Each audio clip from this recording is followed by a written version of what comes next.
Good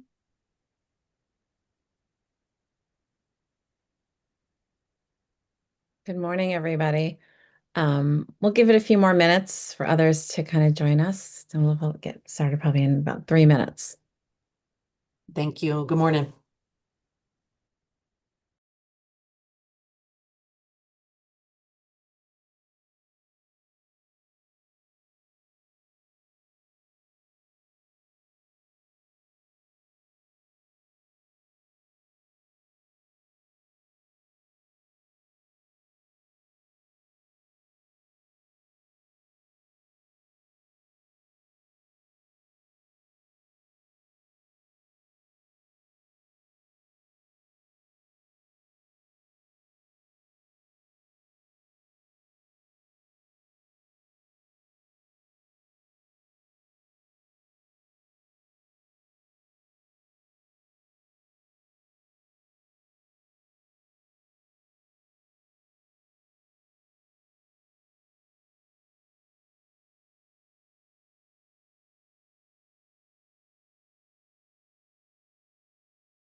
Yeah.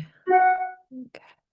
All right, I think what we'll do is we'll start getting a conversation going and hopefully folks can drop in. I know this is a really Tuesday at 10 a.m. is not the easiest time for everyone to make it. So I want to be thoughtful about all of your time so we can get through today's kind of things and go from there.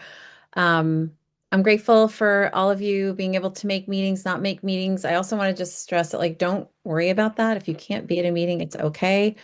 I think Leslie would agree. We're just trying to kind of, use the last few meetings to share information and kind of some work that's happening behind the scenes with different agencies and advocates. And then, you know, kind of recenter ourselves. Leslie and I were texting yesterday and thinking this would be a good day to kind of get a little reorganized on some of our tasks. But before I do that, I know last time we had a really valuable conversation with Rachel from UConn and discussing some of, the different kind of perspectives on reading intervention and, some of the models out there. And it was really striking. And I knew this ahead of time, but I'm sure a lot of you were really surprised at some of the data that's come out around some of the things that we thought might be working well and um, maybe some new things to consider. And so I hope that gave you all a lot of food for thought. This is an open-ended conversation. And so I'm curious to hear if anybody wanted to respond back on what we talked about last time. Any follow-up that you would like me to do. I know that after the fact, Senator McCrory was very eager to meet with Rachel and myself. We still haven't done that to kind of, and whoever else in the committee would want to be a part of that, to hear from her, because I think one of the big takeaways was, for all of the interventions that we hope to show are valuable and actually result in the kinds of outcomes that we hope for our students, there are also a lot of opportunities to make improvements. But one of the, pieces that we're not really tasked with, but we are in a way in the tier two interventions, is looking at who's doing the interventions and who are the kind of experts in the room that can really support our classrooms and our educators. And it was really shocking to find out that, UConn has a master's program, around, for lack of a better term, literacy expertise and literacy education expertise, and they only have 11 students in their program right now. So when we are tasking all of these districts as part of this legislative language in the Bergen Commission to say, boards of ed, invest in this. Well, you can't invest in something if the people aren't there to support your literacy programs. So it was really eye-opening, I know, for me and a lot of others. So I think we should probably continue to talk about that. I think the other thing that we learned from that and that we're hearing is that there are a lot of newfangled ideas. You hear about this Mississippi model and what Mississippi did around, they had a huge loss in literacy growth with their students in the last 5, 7 years. Um, but you really can't apply what happens in one state with one demographic and put a blanket application to another state and another, demographic. So that was also interesting as well. But I think it's important to keep it in the background as we work towards our reporting and our recommendations. Leslie, did you want to add anything to that or? No, I think that was a great sum up of that time. And I had some, one-on-one conversations with some of my members about some of those takeaways, specifically the Mississippi model as we're comparing apples and oranges here, given just how much the state was in crisis and chaos. And I think that point was really well taken. And then in our pre-K 12 council at AFT Connecticut, we reviewed some of the data that was shared on those slides. And I'll just say it wasn't as mind-blowing to a room full of teachers Mhm. as it was to maybe some legislators. And Mhm. and I say that with love and respect for the Of work of course. legislators, but just a reminder that practitioners often know what the research, Mhm. we just know it intuitively, and the research corroborates our lived experience. Right. Great. Well, thank you. Um, so I'm not going to put him on the spot, but I see Brian is here. And Brian, you had emailed me yesterday, and I'm sorry I didn't get back to you till the end of the day, and had offered to kind of give an update where some of your work had been landing. I don't want to put you on the spot if you're not prepared to talk about that today. If you just want to loosely, this is not formal. So if there's anything you wanted to share with the group today, that could be helpful. You, Representative Rader. Absolutely. Many of you have met Allison Gilmore, who one of our partners at AIR, who's supporting our work related to the workload analysis study. So we're making great progress and on track with that work. So we're happy to provide a high-level overview. Also, I wanted to update you all related to our MTSS multi-tiered systems of support guidance evolution, if you will, of our SRBI, scientifically research-based intervention resource, which was published back in 2008.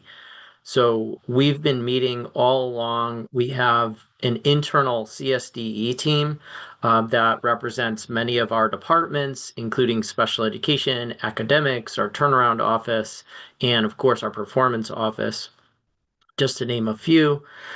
We also have external advisory groups, which is a host of assistant superintendents, folks who oversee curriculum in districts, as well as special education directors and superintendents.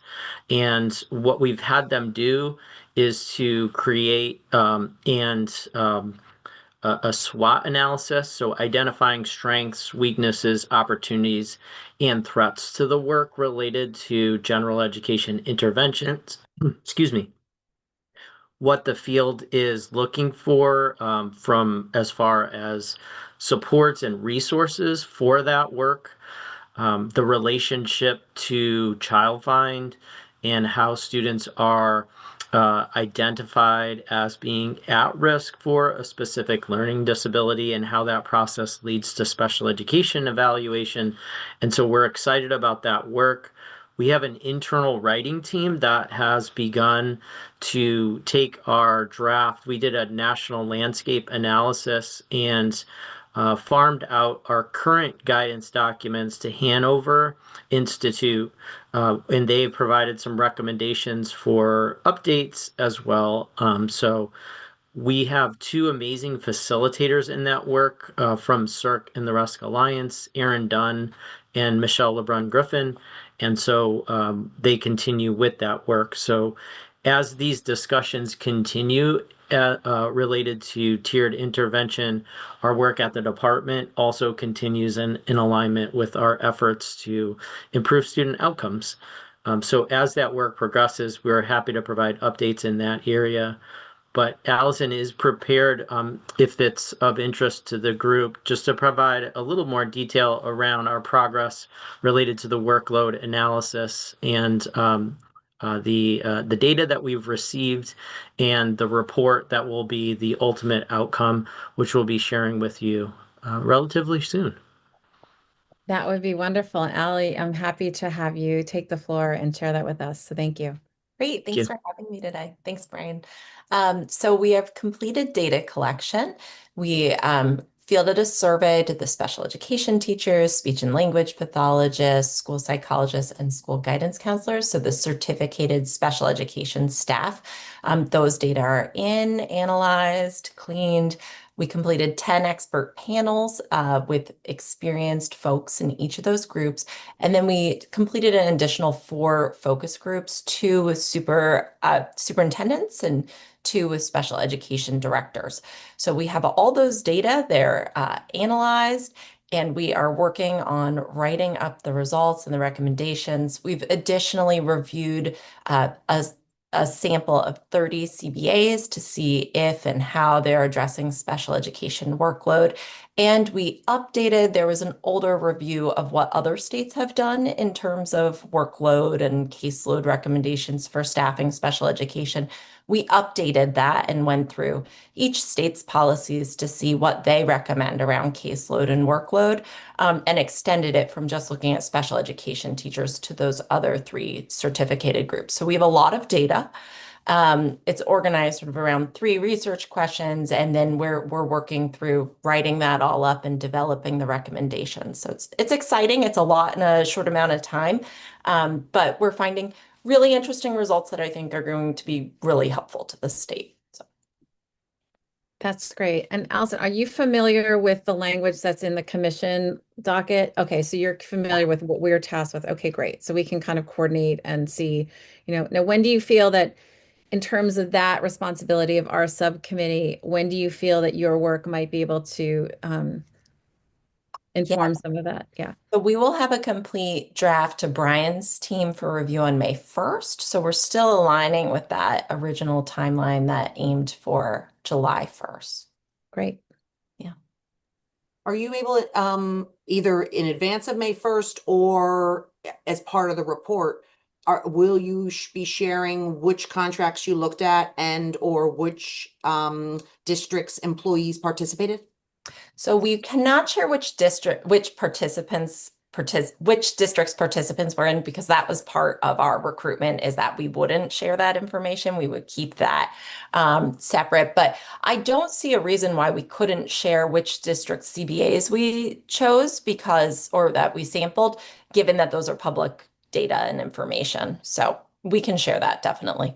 Yeah, I had reached out to Brian about this, but I wasn't exactly sure ultimately how participants got recruited, because I had talked to our student services director here in New Haven, wasn't on her radar. And then it kind of, I think as it fell off people's radar, but I very much wanted New Haven folks to participate and folks in AFT Connecticut, and not sure if that loop was closed.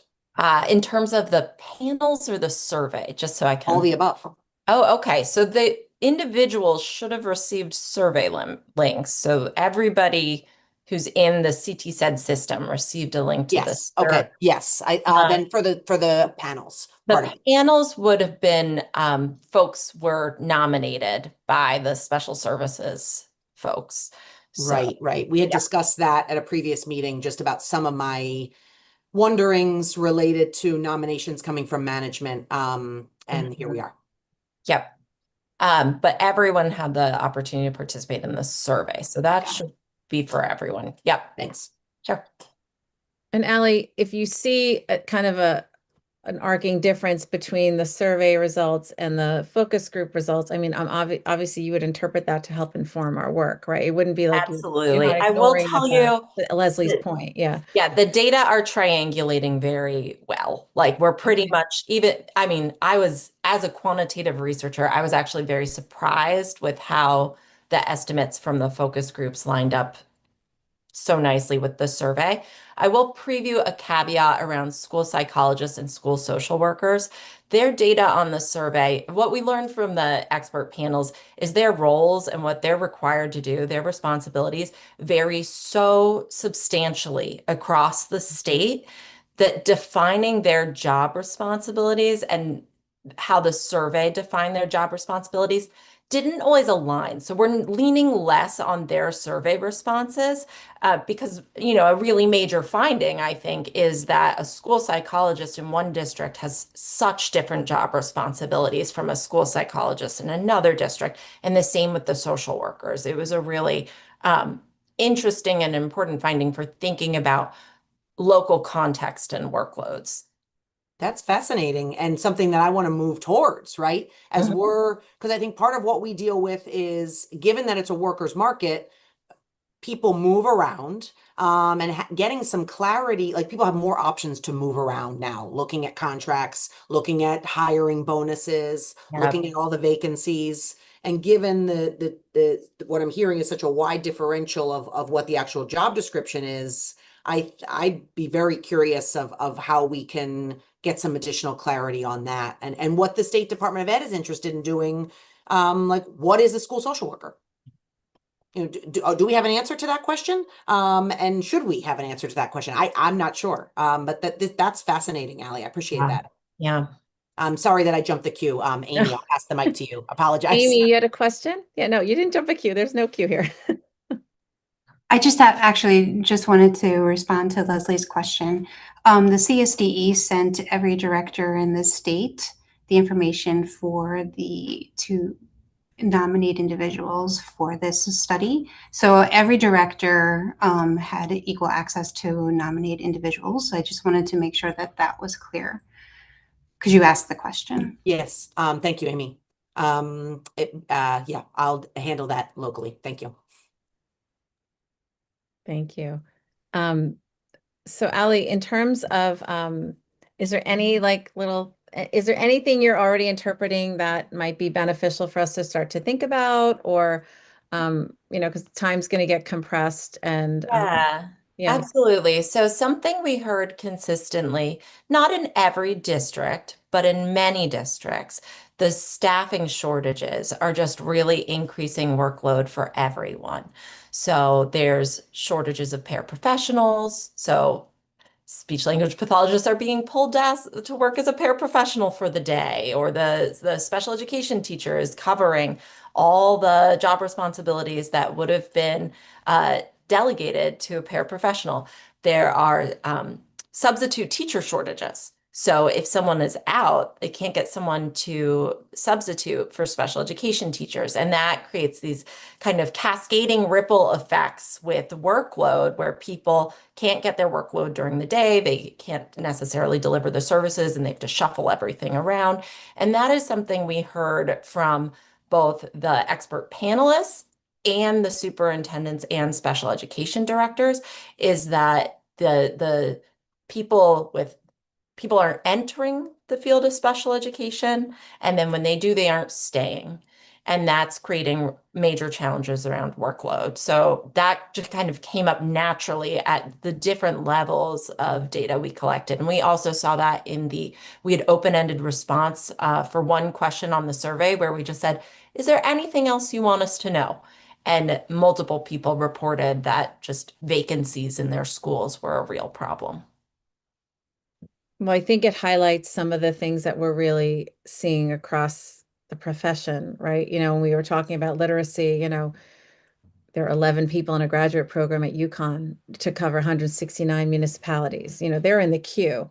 And then to your point around special education, I'm curious to know if, and it may not be something you're tasked with, like the age demographic of that educator population. Like, are we going to see a cliff? Are there going to be a lot of folks retiring out of the profession soon? I know, in my 8 years on my board of ed, you just saw this really gradual cliff of young educators really not going into that specialty as much. That's just anecdotal from my community.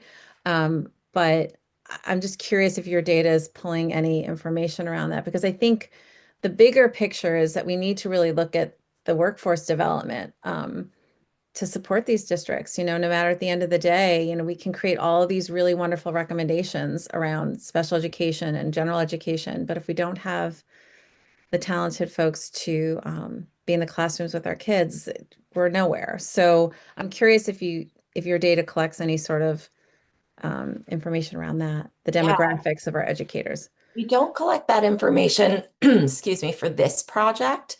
The data exists, like within the administrative data, it could be something that could be looked at. I know in the online data dashboards that Connecticut has, one thing I was looking at the other day is there's information on the number of people, the number of folks in teacher preparation programs in the state, and it looks like a steady decline over time.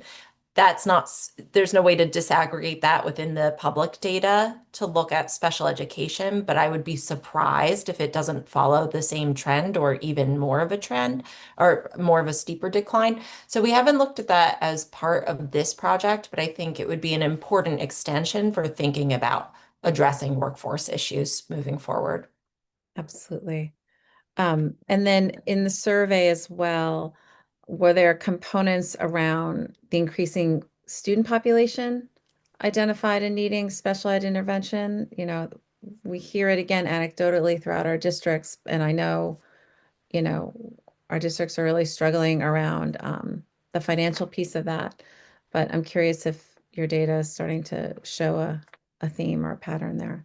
We didn't focus on that within the survey because we were more focused on understanding how time is spent and what workload looks like. But we did hear that in the expert panels and especially the focus groups with superintendents and the special education directors, is that at the same time they have a really hard time filling positions, there are more students being identified for services. And so I think that creates sort of a perfect storm of how do you address workload when there's more students needing services, but there's fewer, as you noted, people being prepared to really fill the needs and address the needs of students. So it definitely came up in those qualitative components. Thank you. Just want to open it up. Is there anyone else here that wanted to ask any questions or had some thoughts on this at all?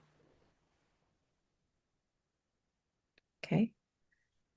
Well, I guess my next question is to the two of you. Yeah, if you could just please, we're going to get, as Rep. Corpus knows, we're going to get into a really wild few weeks ahead of us in terms of our work here and getting busy. But obviously, this is a priority to us, and we want to make sure that we stay on top of things. So if you feel that there's a benefit to meeting before a month from now, or you want to try to slide in with us, before the report gets shared with SDE or at that same time, I think it would be hugely valuable. And what I hope to do is for the next meeting is to bring Rep. Marion Kahn to the meeting because she's kind of the overarching chair for the Bergen Commission.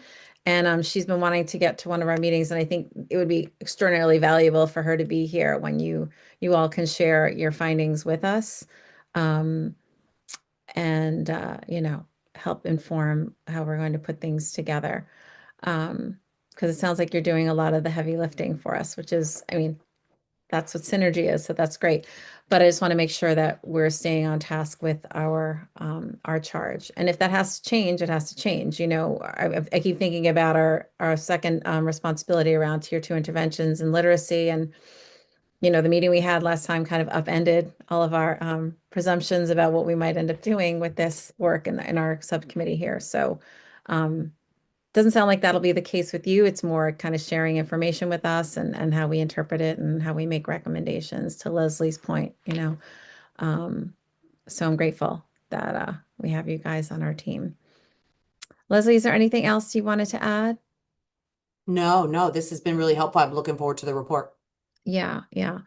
So just on a kind of housekeeping, with committee members, I think what we're going to try to do, and Leslie and I can do a little of this offline, but obviously there's a document or something we need to prepare and report in terms of our responsibilities. And I'm still speaking with leadership to really better, and with Miriam to really better understand what they want that to look like. And so once I have more information on that, I will share that with all of you, maybe in an email.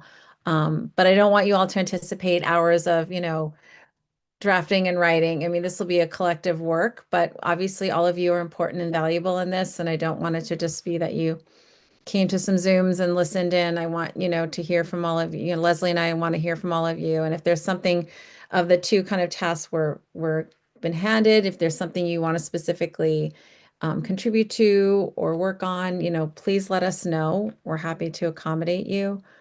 And then, as I said, we've kind of got two different deadlines, but the July one, I think, is when we have to work towards right now. And once I have better direction on what physically they want us to produce, and I also want to find out how other subcommittees are going in Rep Corpus. You might have some contribution around this too, in terms of your subcommittee, how you're kind of attacking the actual product that you're delivering. If you want to share that at all, that might be helpful. I have the same questions that you have, Rep Rader, of what they want that outcome to be. I'm speaking with my co-chair actually after this meeting to regroup and figure out where we are. We're almost at the same place. We're at the same place as this subgroup. Good. It's good to know that we're all yeah. And I don't think that there's, anything wrong with that, because I think this should be fluid, and that's why they created these subcommittees, because we may find that what they're asking for has to be turned into something different, or the assumed recommendations may change. So I think we learned that from last meeting, so that's good to know. But yeah, you and I can stay in connection too, Tina, so we can make sure that we're staying on the same page. That would be super helpful.